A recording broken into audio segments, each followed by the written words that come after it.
You are watching Trends. Every Thursday, we take a peek at the future to see what's ahead of us. Could a world government actually work? Welcome to Alux.com, the place where future billionaires come to get inspired. Hello, Aluxers, and welcome back. It's a popular conspiracy theory that those in power, on either end of the political spectrum, ultimately desire to create one world order, where the entire world will fall under the same government and ideological rule. Many religious people also see the formation of a worldwide government likely ruled over by the Antichrist as a sign of the end of times. Well, today, we are going to set aside the conspiracy theories and religious ideas and just focus on the practical realities of the question. Could a world government actually work? We invite you to come along on this journey with us and consider the possibility. What if? What if everyone in the world followed the same laws, used the same currency, and followed the same leaders? What if the borders between countries were largely erased and everyone became citizens of the world? What if there was no such thing as a strong economy and a weak economy? What if there were no more global wars? Is this even possible? Introduction.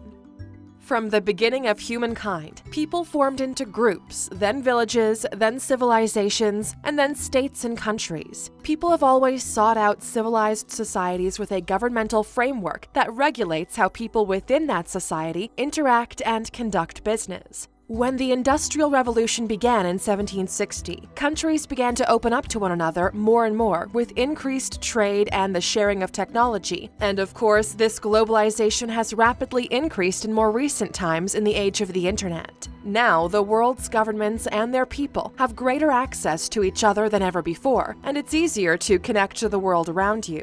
This has more and more people wondering if it's possible to bring all people of the world under one cohesive government. And if it is possible, is it even a good idea? Let's take a look at some pros and cons. Advantages. There would be several potential benefits for everyone in the world to be operating under the same governmental system. For one, this would virtually put an end to the risk of global war. Ideally, regional and political alliances would be dissolved and everyone would work for the common good. Without conflict between world leaders, resources could be distributed more equally, and present-day developing and third-world countries could have a greater quality of life. Business sectors would be standardized with across-the-board expectations and regulations, which would increase efficiency. Different regions also might be willing to share technology and advancements in research, which could lead to medical breakthroughs and exciting innovations. A global government would also be better equipped to address major international issues like climate change and global recessions. But of course, there are a number of potential drawbacks to this kind of government as well. Disadvantages. There are many ways a one-world government can go wrong. If it becomes corrupt, there won't be another entity or coalition of governments that will be able to keep it in check. There may be a loss of individual cultural identities as the world becomes more homogenized, especially if everyone starts speaking the same language. There's also no guarantee that one government would result in world peace, as there's always the chance of rebellion, civil war, or splinter groups. It'll also be very difficult for one government to adequately address the needs of every person worldwide, so invariably certain groups will be marginalized. There are also practical challenges and the cost involved with establishing and running such a massive undertaking. Let's just take a look at one of the many practicalities the world would have to address in such a case. Global currency. One of the necessary changes that would have to take place under a world government is the establishment of one universal currency. This would wipe out over 180 currencies already in use worldwide. The European Union achieved this on a smaller scale when the euro was formally adopted in 1999, replacing 22 different forms of currency that were formerly used in Europe. The transition was fairly smooth and carefully planned over 7 years, but converting to a global currency would be much more complicated. For starters, there would be 9 times as many currencies to transition and 167 more countries to deal with. Even though commerce is becoming more global in nature, individual economies differ greatly and need to be managed in different ways. With one worldwide currency, any monetary policy decisions would likely benefit some countries at the expense of others. The bottom line is, even though with the current technology it is possible to implement a global currency, especially if everything went digital, there are still a lot of practical and logistical challenges that may not be possible to completely overcome. First world bias.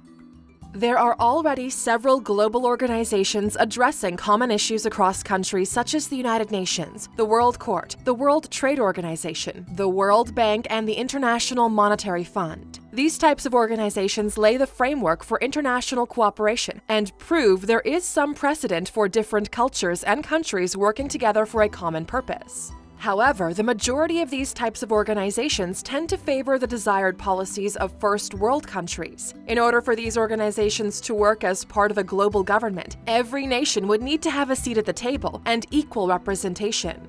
Today, the population of the least developed countries equals about 1 billion people, while the population of first world countries also represents about 1 billion people, or 15% of the world's population. This means that 85% of the world's population could be at a disadvantage unless the one world government is able to more equally distribute resources and help put every nation on an even playing field. That seems to be an almost insurmountable task, given the diversity of economies, cultures, infrastructure, and ethnic groups found all around the world. But this doesn't stop people from considering the possibilities. Possible scenarios. There are a couple of different theories outside of religion and conspiracies that dominate the debate in this area. First, there are those that believe the United Nations could eventually evolve into a world government. In order for this to work, the UN would likely need to add a parliamentary assembly with directly elected representatives. Individual countries could have their own local laws, but international law would be paramount. In a similar way that citizens in the United States can go to the Supreme Court to challenge a state law. In this version of the one world government, citizens could look to the international courts to overrule national laws if warranted. Also, again, every region would need to have equal representation, and all of the elected members would have to be willing to work toward the greater good, rather than just looking out for the best interests of those they represent. Given the state of the world today and the fallibility of human nature, it's hard to imagine this being achieved anytime soon. Other proponents of a one-world government contend that a necessary step before this can happen is for all countries to develop their own regional governments. The European Union is held up as an example of this, although the EU certainly has its issues itself. Still, it's the best model that currently exists of international cooperation with 28 countries, soon to be 27, united with one currency, a Supreme Court, a standardized system of laws, a common economic market, a large civil service, and coordinated military. Just over 7% of the world is currently a part of the EU, and the EU contributes nearly 25% to the global nominal GDP. And if Europe was able to accomplish this challenging, yet clearly not impossible feat over a period of 10 years, it's not unreasonable to wonder whether other continents could achieve similar unions. However, each continent would face its own unique challenges in doing so, and the time and effort it would take for all countries in a region to get on the same page and agree on everything involved, well, it could take years or lifetimes. And then, once those regional governments were established, a federation would still have to be formed in order to bring those regions under one world government. Is it possible? Yes. Is it likely? No. Conclusion.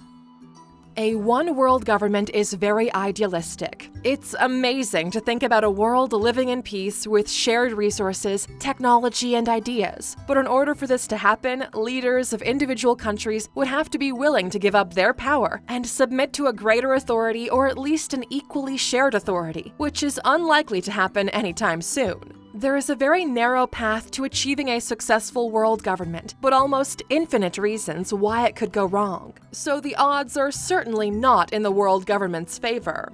Adding on top of that the stigma attached by conspiracy theorists and those who believe for religious reasons it's a sign of the end of times, the odds are stacked even greater against it. Yet, the relative success of the EU makes it an intriguing concept to explore, and the increased globalization and ease of communication across countries and cultures makes it an ever-increasing possibility.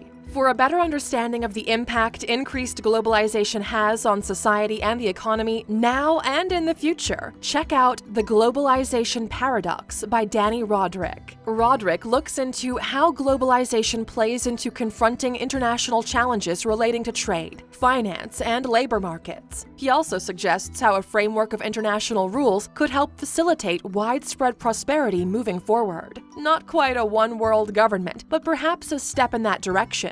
The book sells for $25, but let us take care of that for you. Just go to Alux.com/freebook and sign up. If it's your first time, you get the audiobook version for free, thanks to our partnership with Audible. Question: now that we're wrapping up this story, we'd like to know, do you think the positives of a one-world government would outweigh the potential negatives? Let us know what you think in the comments. And of course, for sticking with us until the end, here's your bonus.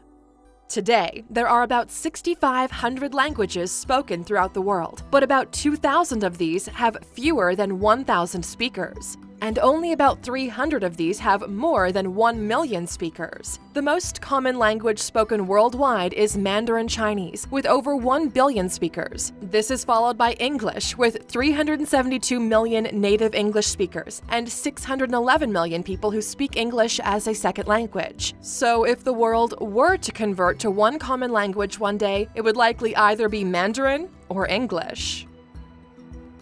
Thank you for spending some time with us, Aluxers. Make sure to subscribe so you never miss another video. We also handpicked these videos for you to watch next. As always, the conversation continues on social media. Thanks again, and we can't wait to have you back tomorrow.